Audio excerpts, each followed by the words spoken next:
Om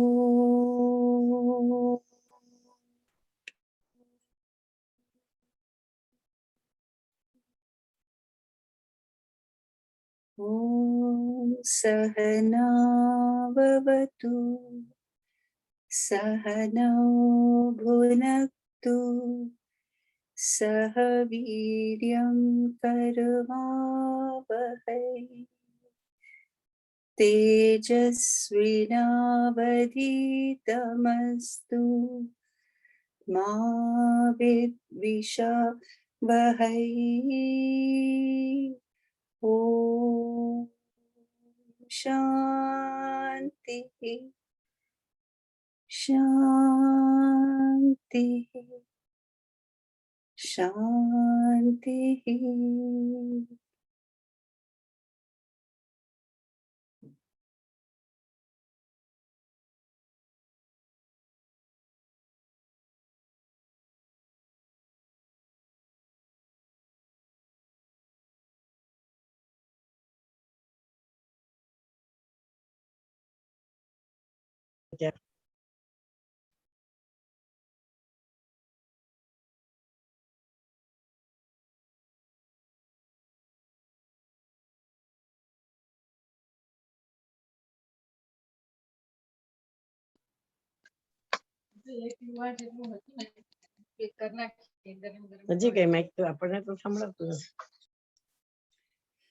So we will get chant today up to verse number 30.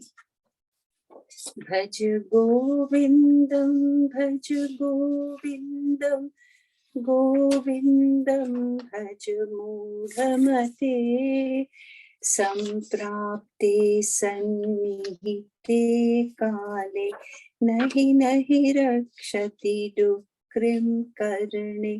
Bhaj Govindam, Bhaj Govindam, Govindam, Bhaj Mudhamate, Mudhajahi Dhanagam Trishnam, Kuru Satbuddhim, Manasi Vitrishnam, Yallabhase Nijakarmopatam, Tam tena vinodaya chittam. Bhaj Govindam, Bhaj Govindam, Govindam, Bhaj Mudhamate.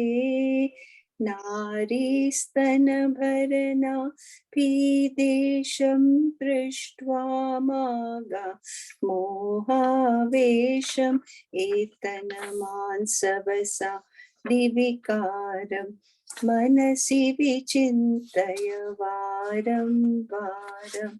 Bhaj Govindam, Bhaj Govindam, Govindam, Bhaj Mudhamate.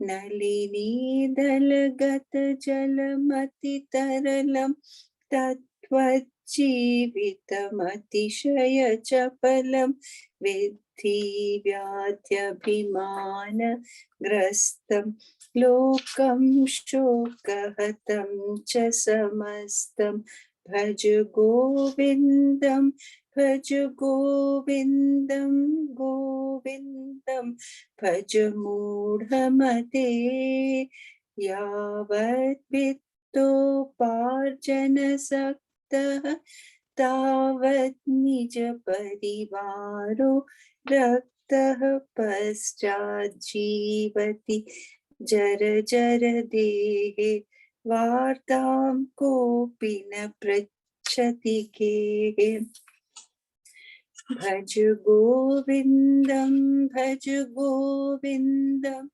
गोविन्दं भज मूढमते यावत् पवनो निवसति देहे तावत् पृच्छति कुशलं गेहे गतवति वायौ देहापाये भार्या पिप्यति तस्मिन् काये भज गोविन्दं भज गोविन्दं गोविन्दं भज मूढमते बालस्तावत् क्रीडा सक्तः तरुणस्तावत्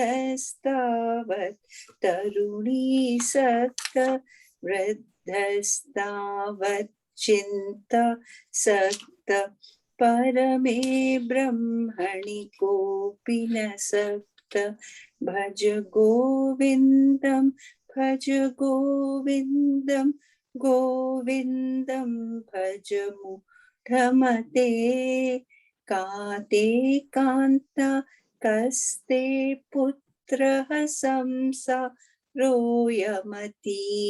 विचित्र कस्य त्वं कुत आयात तत्त्वं चिन्तय तदिह भ्रात भज गोविन्दं भज गोविन्दं गोविन्दं भज मूढमते सत्सङ्गत्वे निस्सङ्गत्वं निस्सङ्गत्वे निर्मोहत्वं निर्मोहत्वे निश्चलतत्वं निश्चलतत्वे जीवनमुक्ति भज गोविन्दं भज गोविन्दं गोविन्दं भज मूढमते वयसि गते कामविकार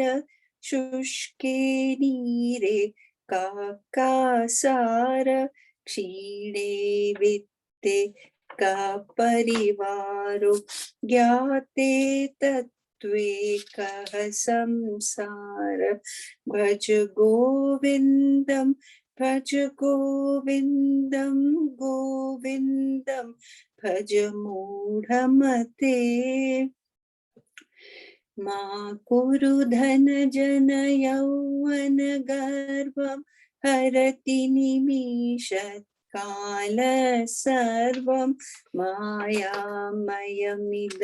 अखिलं बुद्ध्वा ब्रह्मपदं त्वं प्रविश विदित्वा भज गोविन्दं भज गोविन्दं गोविन्दं भज मूढमते दिन्यामिन्यौ सायं प्रातः शिशिरवसन्तौ पुनरायात कालक्रीडति गच्छति आयु तदपि न मुञ्चति आशावायु भज गोविन्दं भज गोविन्दं गोविन्दं भज मूढमते काते कान्ता धनगत चिन्ता वातुल किं तव नास्ति नियन्ता त्रिजगति सज्जन संगति रेखा भवति भवार्णवतरणे नौका भज गोविन्दं भज गोविन्दं गोविन्दं भज मूढमते जटिलो मुण्डे लुञ्चितके शहकाशायाम्बर बहुकृतवेष पश्यन्नपि च न पश्यति मूढो उदरनिमित्तं बहुकृतवेषम् भज गोविन्दं भज गोविन्दं गोविन्दं भज मूढमते अङ्गं गलितं पलितं मुण्डं दशनविहीनं जातं तुण्डं वृद्धो याति गृहीत्वा दण्डं तदपि न मुञ्चति शापिण्डं भज गोविन्दं भज गोविन्दं गोविन्दं भज मूढमते अग्रे बह्नि पृष्ठे भानुरात्रौ चुबुकसमर्पितजानु करतलभिः तरुतलवास तदपि न मुञ्चति आशा पाश भज गोविन्दं भज गोविन्दं गोविन्दं भज मूढमते कुरुते गंगा सागर गमनं परिपालनम् अथवा दानं ज्ञानविहीन सर्वमतेन भजति न मुक्तिं जन्मशतेन भज गोविन्दं भज गोविन्दं गोविन्दं भज मूढमते सुरमन्दिर तरुमूल निवासशय्या भूतलम् अचिनं वासः सर्वपरिग्रह भोगत्याग कस्य सुखं न करोति विराग भज गोविन्दं भज गोविन्दं गोविन्दं भज मूढमते योगरतो वा भोगरतो वा संगरतो वा संगविहीन यस्य ब्रह्मणि रमते चित्तं नन्दति नन्दति नन्दत्येव भज गोविन्दं भज गोविन्दं गोविन्दं भज मूढमते भगवद्गीता किञ्चिदधीता गंगा जललवकणिका पीता सकृदपि येन मुरारिसमर्चा क्रियते तस्य यमेन न चर्चा भज गोविन्दं भज गोविन्दं गोविन्दं भज मूढमते पुनरपि जननं पुनरपि मरणं पुनरपि जननी जठरे शयनम् इह संसारे बहुदुस्तारे कृपया पारे पाहि मुरारे भज गोविन्दं भज गोविन्दं गोविन्दं भज मूढमते रथ्याचर्पट विरचित कथः पुण्या पुण्य विवर्जित पंथः योगी योग नियोजित चित्तो रमते बालोन्मत्तवद्देव भज गोविन्दं भज गोविन्दं गोविन्दं भज मूढमते कस्त्वं कोऽहं कुत आयातः कामे जननी को मे तातः इति परिभावय सर्वमसारं विश्वं त्यक्त्वा स्वप्नविचारं भज गोविन्दं भज गोविन्दं गोविन्दं भज मूढमते त्वयि मयि चान्यत्रैको विष्णुः व्यर्थं कुप्यसि मय्यसहिष्णु भव समचित्तः सर्वत्र त्वं वाञ्छ्यस्य चिराद्यति विष्णुत्वं भज गोविन्दं भज गोविन्दं गोविन्दं भज मूढमते शत्रौ मित्रे पुत्रे बन्धो मा कुरु यत्नं विग्रहसन्धौ सर्वस्मिन्नपि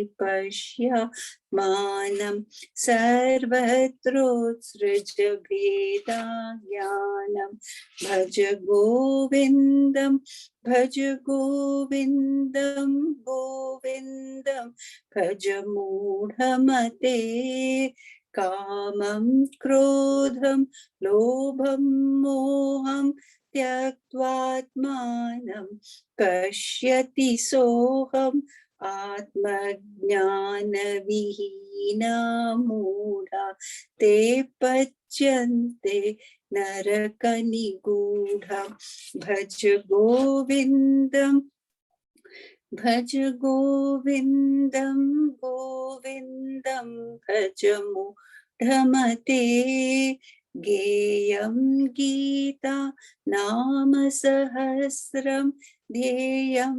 श्रीपतिरूपमजस्रं नेयं सज्जनसङ्गे चित्तं देयं दीनजनाय च वित्तं भज गोविन्दं भज गोविन्दं गोविन्दं भज मूढमते सुखतः क्रियते रामाभोगः पश्चादन्तशरीरे रोग यद्यपि लोके मरणं शरणं तदपि न मुञ्चति पापाचरणं भज गोविन्दं भज गोविन्दं गोविन्दं भज मूढमते अर्थमनर्थं भावय नित्यं नास्ति ततः सुखलेश सत्यं पुत्रादपि धन भाजां भीति सर्वत्रेषा विहिता रीति भज गोविन्दं भज गोविन्दं गोविन्दं भज मूढमते प्राणायामं प्रत्याहारं नित्यानित्य विवेकविचारं जाप्य समेत समाधिविधानं कुर्ववधानं महदवधानं भज गोविन्दं भज गोविन्दं गोविन्दं भज मूढमते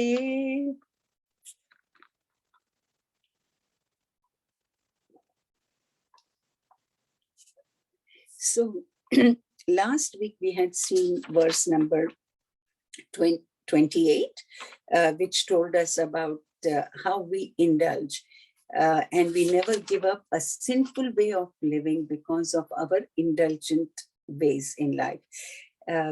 We had also said earlier that these last 4 concluding verses are by Jagat Guru Shankaracharya, and he is summarizing the entire teaching of the book. Verse 28 and 29, they talk about how we behave externally, and verse 28 and 29 talk about our behavior externally, and 30 and 31 are internal practices. So 28 and 29, they show our external practices and how we should correct them or how we should be contacting with the world. And the verse 30 and 31 are internal practices, and also surrendering at the altar of Guru is the verse number 31. So having directed our attention to how we contact the world in an indulgent way, and that is why we live sinfully. Now he takes in verse 29, he draws our attention to our contact with wealth. And before so what does he tell us? He says wealth is calamitous, artham anartham. Wealth is calamitous, thus Bhavaya nityam, reflect upon that constantly. And he says that there is no happiness. Nasti tata sukhalesha satyam. In fact, in truth, there is no happiness in wealth, including the fact that the wealthy fear even their children. Putra dapi dhana bhajam bhiti. They even fear their near and dear ones. Sarvatra esha vihita riti. Everywhere, this is the way with wealth. Now, he's not condemning wealth. This is the important thing to note here. He's not against wealth. He is showing us how we contact wealth. We have placed unnecessary and improper emphasis on wealth. This is very well expressed in one of the stories that children grow up in the Western world, and now probably also in India, the story of King Midas, where he wanted everything that he touched to turn into gold. And he was, granted that boon. So what happened? The minute he touched his food, it turned into gold. The minute he touched his loved ones, they would turn into gold. That is not what we want in life, inanimate, inert. This is a beautiful story to show us misplaced values. So we also misplace our values in wealth. We get our self-worth, our self-esteem from wealth. And our misbelief is that if we have wealth, we will be happy. Wealth does not guarantee happiness. Our happiness does not depend upon wealth. Yes, a comfortable life certainly depends upon wealth, and comfortable life certainly gives us a frame of mind that is able to think and reflect, because we are not so concerned about earning a livelihood and living comfortably. But that is all wealth does. It does not bring happiness. And he's quoting here that the wealthy often fear even their own children. If we look at history, we have seen how many kings have killed their fathers, or the sons have killed their fathers to come to the throne and inherit the power that comes with wealth. Whether it is just in terms of kings, or you look at wealthy people where they fear their near and dear ones. Wealth does not bring security. As a matter of fact, sometimes wealth even brings insecurity, because you are not sure of the people around you, whether they will, who you should trust, who you should not trust. You don't know if they are there for you or for your wealth. And that brings a sense of insecurity within us. So he's just drawing our attention to the other side of wealth. So that we make our contact with wealth correctly. We know that wealth can certainly make life comfortable, make many things possible in this world. So we are all aware of that, but this is the side we are not aware of. So he's directing our attention so that we make our right contact with wealth. We do not derive our self-worth, our self-esteem from it. And not only our own self-worth and self-esteem, but also that of those who we come in touch with. We should not judge them based on their wealth alone. So this is where he is directing our attention.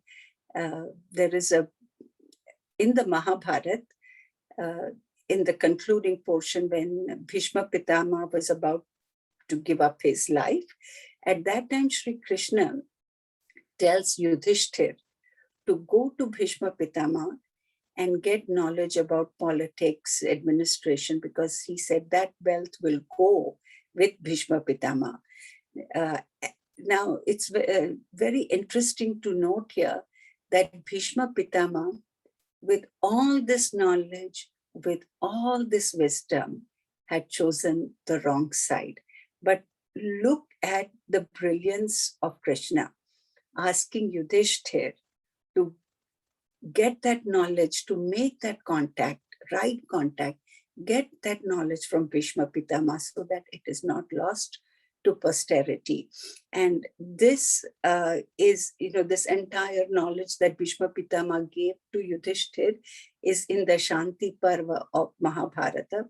And it is said to contain the perfect principles of politics, of management, of administration.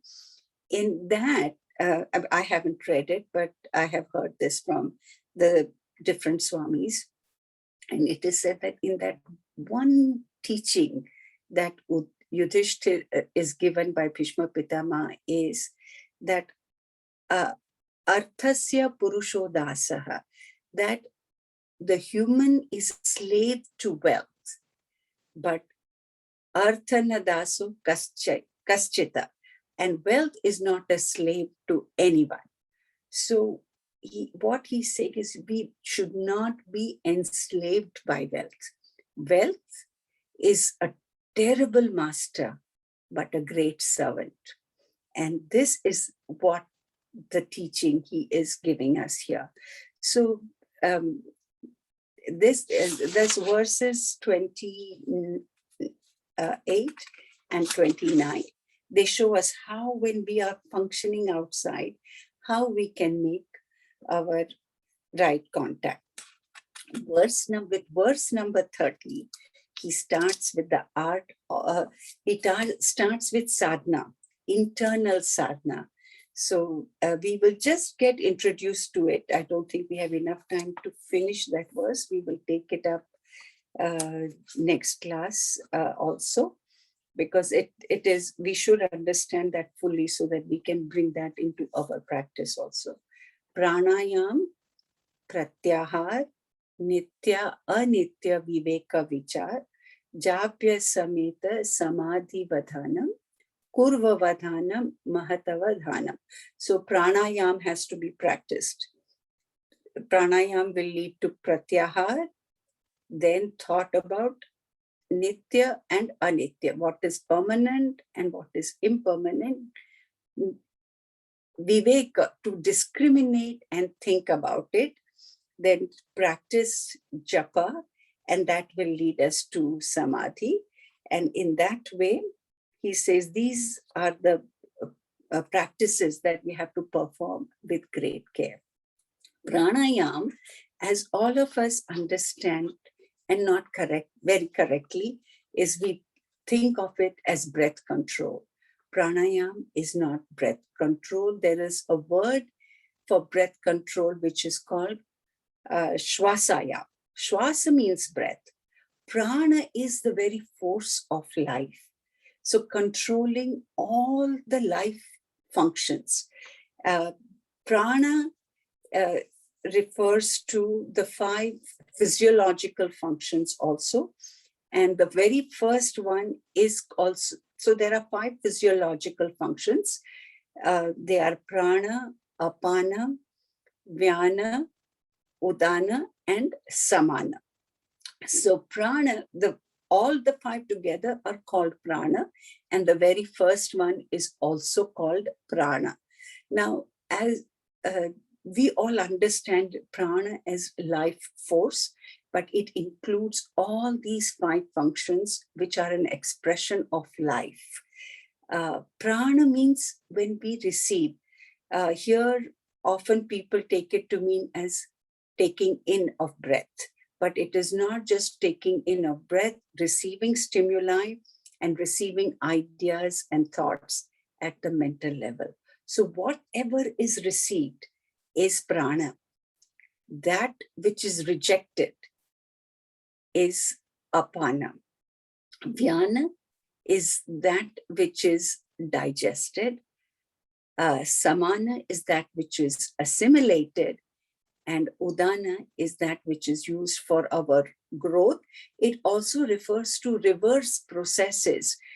When we talk about at the physical level, reverse processes like sneezing, like throwing up. These are not normal process. It's a reverse peristaltic movement which causes us to throw up. So there are many reverse processes physically, and these are, that is called udana. So these 5 together constitute the very expression or manifestation of life. They are the physiological functions. At the mental level, it is receipt of stimuli. We reject those that we do not want. We reflect upon those that we receive, and then we make them a part of our own and use them for our growth. So that at all levels of our personality, we use these 5 forces. So pranayama is controlling, having mastery over these 5 functions of life. Pratyahar is withdrawal of the senses, our senses that are indulgent, that are running, over which we have no control. They are withdrawn from all the distractions and indulging areas that they run towards, and they are directed to a goal of our selection. So that is pratyahar, pranayamam, pratyaharam, nitya viveka vicharam. So until we are able to discriminate with clarity what is permanent, what is impermanent. Here, what is it that we are trying to seek? He's asking us to seek the eternal. How will we know what is the eternal? Until we cannot, only then can we direct our attention to the permanent. So he said we have to think about nitya and nitya, viveka and vichara. Viveka means to discriminate, to discern and differentiate. So only vivek, through discrimination, we will be able to think with clarity. But to be able to do that, we need japa, which is keeping the mind focused on a single thought. And when the mind is kept focused on a single thought, that mind will ultimately be able to reach that state of samadhi. Samadhi is where samadhi, where the dhi means intellect and is equanimous. So this is just a literal translation so far of that verse. We will look at it in detail in next class. I think we have about 5 minutes left now. So we will say our concluding prayers and meet for some time.